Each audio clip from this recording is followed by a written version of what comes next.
नमस्कार दोस्तों, target with SDM में आप सभी का स्वागत है।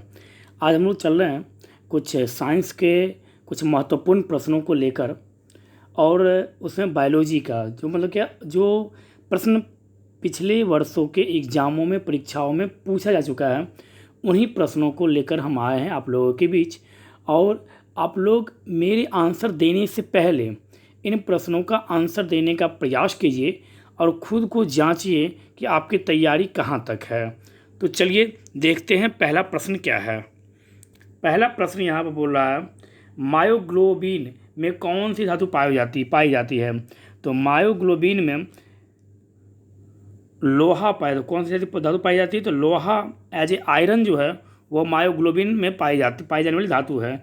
मायोग्लोबिन लगभग सभी स्तनधारियों, सामान्यतः कशेरुकी प्राणियों के पेशी ऊतकों में पाया जाने वाला एक प्रोटीन है और लौह इसका आवश्यक घटक है। यहाँ सीधा प्रश्न बन सकता है कि मायोग्लोबिन क्या है। तो मायोग्लोबिन पेशीय ऊतकों में पाया जाने वाला एक प्रोटीन है। दूसरा प्रश्न, मायोग्लोबिन में कौन सी धातु पाई जाती है या इसका प्रमुख आवश्यक घटक कौन सा है। तो लोहा। आप यहाँ से यह भी याद रखेंगे। चलते हैं नेक्स्ट प्रश्न की ओर। रेड रिबन एक्सप्रेस चलता फिरता दृश्य साधन है। मतलब यह रेड रिबन जो एक्सप्रेस चलता है यह किसका दृश्य साधन है। तो आप बता सकते हैं एड्स हेतु जागरूकता पैदा करने के लिए यह एक्सप्रेस चलाया जाता है। रेड रिबन एक्सप्रेस का उद्देश्य देश भर में घूमकर लोगों को HIV एड्स बीमारी के खतरे और इससे बचाव के तरीकों के बारे में जागरूक करना है, जिसके लिए इसमें एड्स से संबंधित प्रदर्शनी लगाई जाती है। तो आपसे यहाँ पर क्या पूछ रहा है, रेड रिबन एक्सप्रेस चलता फिरता दृश्य साधन किसका है। तो आप बता सकते हैं एड्स के हेतु जागरूकता पैदा करने के लिए यह रेड रिबन एक्सप्रेस चलाया जाता है। नेक्स्ट क्वेश्चन है, डॉक्टरों द्वारा मरीजों को उदर के अंदर का परीक्षण एंडोस्कोप द्वारा किया जाता है, यह किस सिद्धांत पर कार्य करता है।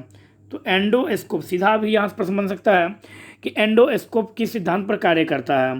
तो आप बताएंगे यहाँ पर प्रकाश का सकल आंतरिक प्रवर्तन, पेट या शरीर के अन्य आंतरिक अंगों के अन्वेषण मतलब कि जांच के लिए प्रयुक्त तकनीक जो है, टेक्नोलॉजी जो है वह क्या है। तो एंडोस्कोप है, जो पूर्ण आंतरिक परावर्तन टोटल इंटरनल रिफ्लेक्शन पर आधारित है। क्योंकि यह ऑप्टिकल फाइबर माध्यम पर कार्य करता है, जिसमें सूचनाएं आंतरिक परावर्तन के माध्यम से संचारित होती है। तो एंडोस्कोप किस सिद्धांत पर कार्य करती है। तो आप बता सकते हैं पूर्ण आंतरिक परावर्तन टोटल इंटरनल रिफ्लेक्शन के सिद्धांत पर एंडोस्कोप, जिससे मानव के पेट के मतलब उदर के अंदर का परीक्षण किया जाता है, यह इस सिद्धांत पर कार्य करता है। चलते हैं नेक्स्ट प्रश्न की ओर।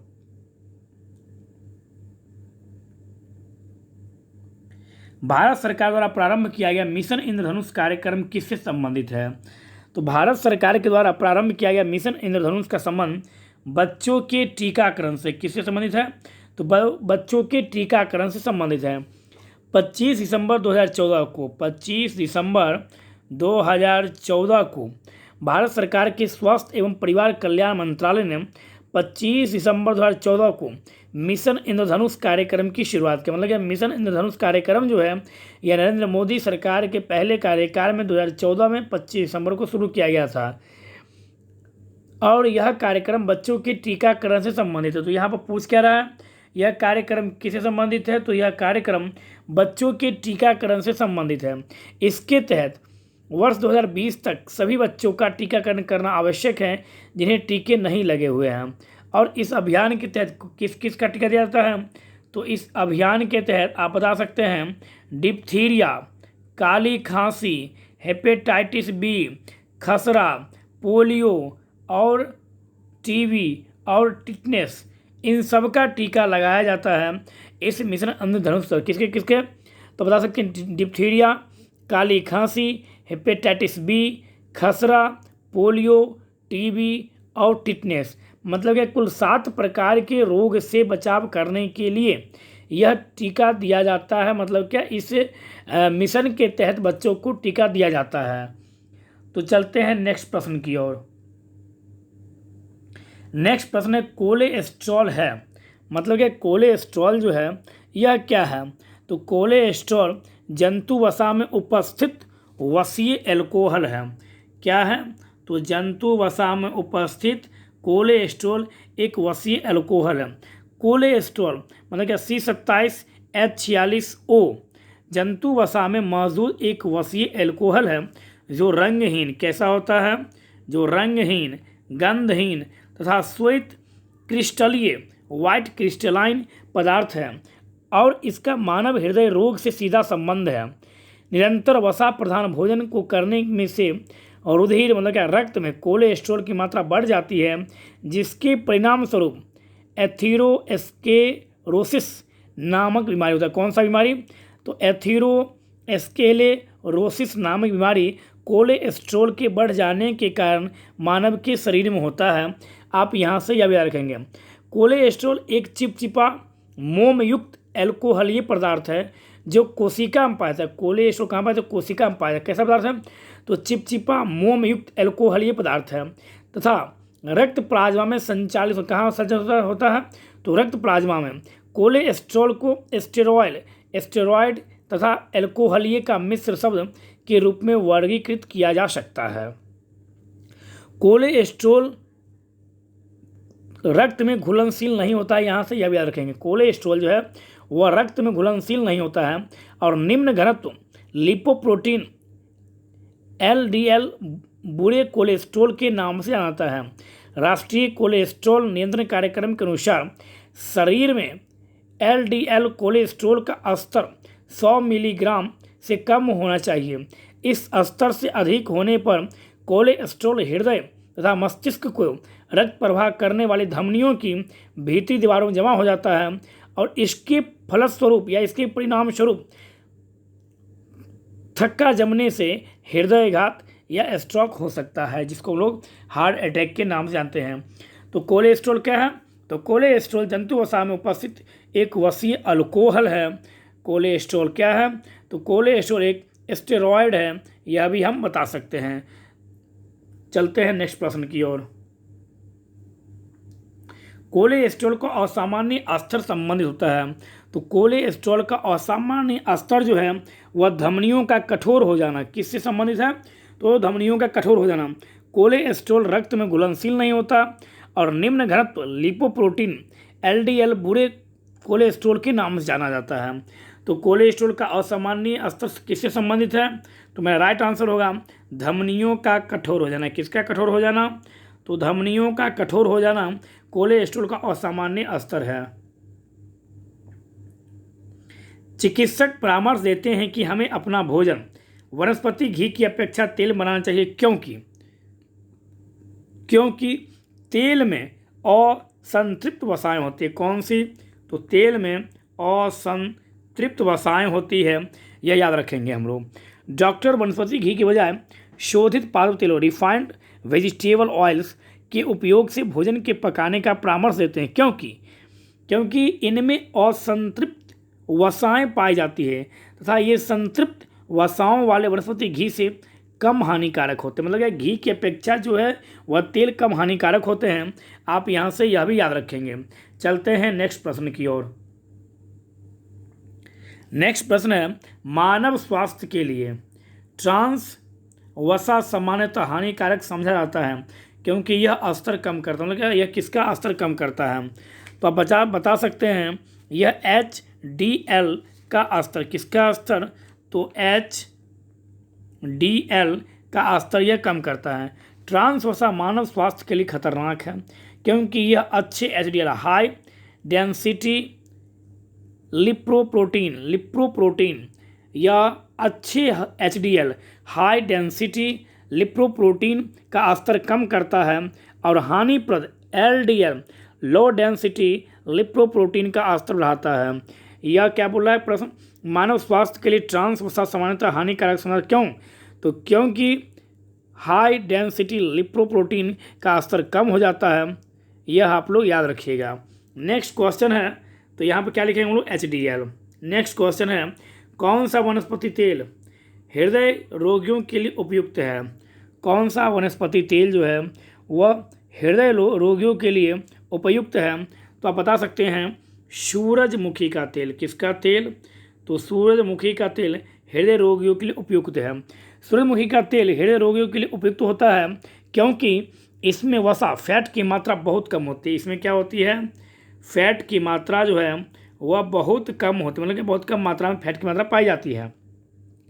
सूरजमुखी एस्ट्रेसी कुल के अंतर्गत आता है तथा यह आवृत बीजी पौधा होता है जिसका उपयोग तेल बनाने में होता है।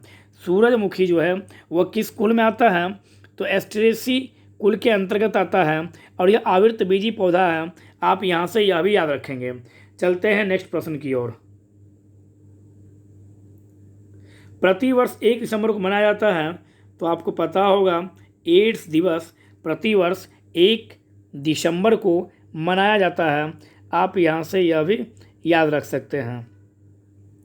नेक्स्ट क्वेश्चन है, फेरोमोन्स पाए जाते हैं। फेरोमोन्स पाए जाते हैं कहाँ? तो फेरोमोन्स, प्रश्न यहाँ पे पूछा फेरोमोन्स कहाँ पाए जाते हैं? तो फेरोमोन्स जो है यह कीटों में पाए जाते हैं। किस में पाए जाते हैं? तो फेरोमोन्स कीटों में पाए जाते हैं। फेरोमोन्स वह रसायन है जो कीटों द्वारा उत्सर्जित किए जाते हैं। यह विपरीत लिंगी कीटों को आकर्षित करने तथा स्वभाव को निर्धारित करने का कार्य करता है। फेरोमोन्स क्या करता है? तो फेरोमोन्स जो है वह अलग जेंडर के, मतलब कि अलग लिंग के कीटों को अपनी ओर आकर्षित करता है और अपने स्वभाव को निर्धारित करने का कार्य करता है फेरोमोन्स। फेरोमोन्स सामान्यतः उत्पन्न किया जाता है। फेरोमोन्स सामान्यतः, तो फेरोमोन्स कीटों के द्वारा, किसके द्वारा उत्पन्न किया जाता है? तो कीटों के द्वारा उत्पन्न किया जाता है। नेक्स्ट क्वेश्चन, आयोडीन प्राप्त होता है। आयोडीन किससे प्राप्त होता है? आयोडीन प्राप्त होता है। तो आयोडीन लैमिनेरिया, किससे? तो लैमिनेरिया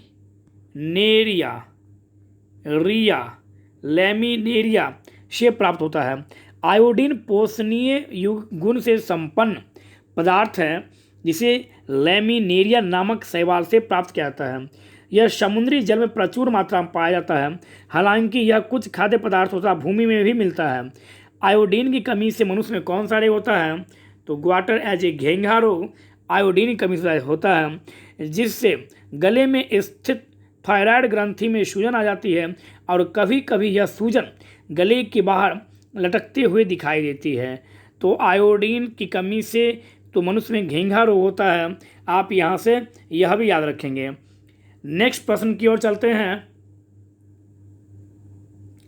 कौन एक ऐसा पदार्थ है जो समुद्र में बहुतायत से प्राप्त होता है और एक विशिष्ट कमी वाले व्याधि में दिया जाता है? कौन सा एक ऐसा पदार्थ है जो समुद्र में बहुतायत से प्राप्त होता है और एक विशिष्ट कमी वाली व्याधि में दिया जाता है? तो आयोडीन। क्या होगा इसका आंसर? तो इसका आंसर होगा 14 नंबर क्वेश्चन का आयोडीन।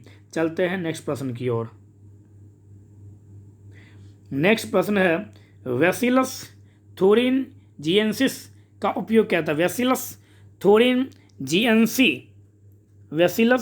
थोरिनजिएंसी का प्रयोग किया था, मतलब क्या इसका प्रयोग जो है वह कहाँ किया जाता है? तो आप बता सकते हैं इसका प्रयोग जैव कीटनाशक में किया था। किसका प्रयोग? तो जैव कीटनाशक में बैसिलस थोरिनजिएंसिस का प्रयोग किया जाता है। बैसिलस थोरिनजिएंसिस एक ग्राम पॉजिटिव जीवाणु है। कैसा है? तो यह एक पॉजिटिव जीवाणु है जिसका उपयोग आमतौर पर जैविक कीटनाशक के रूप में होता है। यह भी आप लोग याद रखिएगा। नेक्स्ट क्वेश्चन की ओर चलते हैं। एक जीव जो तारी के किण्वन में शामिल है वह है। एक जीव जो तारी के किण्वन में शामिल है वह क्या है? तो सैकेरोमाइसीज। क्या है यह एक? तो सैकेरोमाइसीज। यह क्या है? तो सैकेरोमाइसीज। सैक्रोमाइसीज एक कोशिका वाले यीस्ट है जिसका प्रयोग तारी के किण्वन में किया जाता है। नेक्स्ट क्वेश्चन की ओर चलते हैं हम लोग। एथेनॉल के व्यावसायिक उत्पादन में कौन सा खमीर प्रयोग में लाया जाता है? तो आप बता सकते हैं सैक्रोमाइसीज सेरेविसी। सैक्रोमाइसीज सेरेविसी जो है यह एथेनॉल के व्यावसायिक उत्पादन में प्रयोग किया जाता है। नेक्स्ट क्वेश्चन की ओर चलते हैं हम लोग। एक सूक्ष्म जीव जो शराब उद्योग के लिए अल्कोहलिक किण्वन के लिए प्रयुक्त है, क्या है? एक सूक्ष्म जीव जो शराब उद्योग के अल्कोहलिक किण्वन के लिए प्रयुक्त होता है वह एक यीस्ट है। क्या है यह? तो यह एक यीस्ट है। आप यहाँ से यह भी याद रखेंगे। नेक्स्ट क्वेश्चन की ओर चलते हैं। स्थानीय वनस्पति का संग्रह क्या कहलाता है? स्थानीय वनस्पति का संग्रह हर्बेरियम क्या कहलाता है? तो हर्बेरियम स्थानीय वनस्पति का संग्रह कहलाता है। नेक्स्ट क्वेश्चन है, गेविलिस घड़ियाल बहुतायत में पाया जाता है, तो यह कहाँ पाया जाता है? तो यह गंगा के क्षेत्र में पाया जाता है। कहाँ? तो गंगा के क्षेत्र में घड़ियाल अधिक पाया जाता है। घड़ियाल गंगा में अत्यधिक मात्रा में पाए जाते हैं। बांग्लादेश, भारत तथा नेपाल में ये अधिकांश मात्रा में घड़ियाल पाए जाते हैं। आप यहाँ से यह भी याद रखेंगे।